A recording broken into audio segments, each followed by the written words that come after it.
বিভিন্ন হসপিটালের সাইডে যেগুলো আর কি অদৃশ্য টাইপের যেগুলো স্ট্রিট ব্রেকার গুলো আছে আর কি, এগুলো আমরা চাচ্ছি যে যেহেতু অ্যাম্বুলেন্স বা আদার্স যে গাড়িগুলো আছে এগুলো যাতে যাতায়াত করতে যাতে সুবিধা হয় আর কি। রোগীদের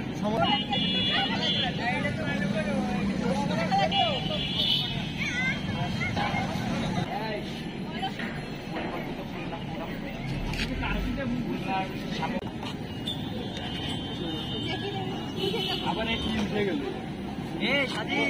উঠে গেছে পড়া লাগবে ভাই।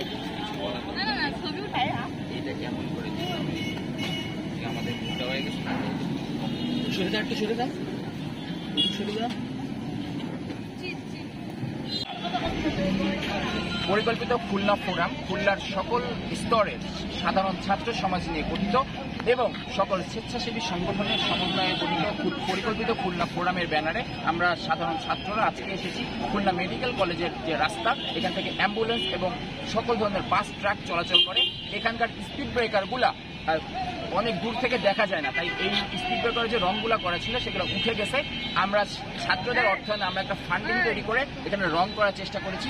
আপনারা নিজ নিজ উদ্যোগে নিজ নিজ এলাকায় এই স্পিড ব্রেকারগুলো রং করার দায়িত্ব নেবেন বলে আমি ছাত্র সমাজের কাছে আশা রাখছি এবং সবাই যার যার এলাকায় আপনারা জনসচেতনতা গড়ে তুলুন এবং সকল ধরনের অনাকাঙ্ক্ষিত দুর্ঘটনা থেকে আমরা পরিত্রাণ পাবো এই আশাবাদ ব্যক্ত করে পরিকল্পিত খুলনা ফোরামের পক্ষে আমি শেখ রুশাদ সকলকে স্বাগত জানাচ্ছি। আসসালামু আলাইকুম ওয়া রাহমাতুল্লাহি ওয়া বারাকাতুহু। স্বেচ্ছাসেবক দল হিসাবে আমরা স্পিড ব্রেকার যে জায়গা স্পষ্টভাবে যেগুলো নেই সেগুলো রং করতেছি।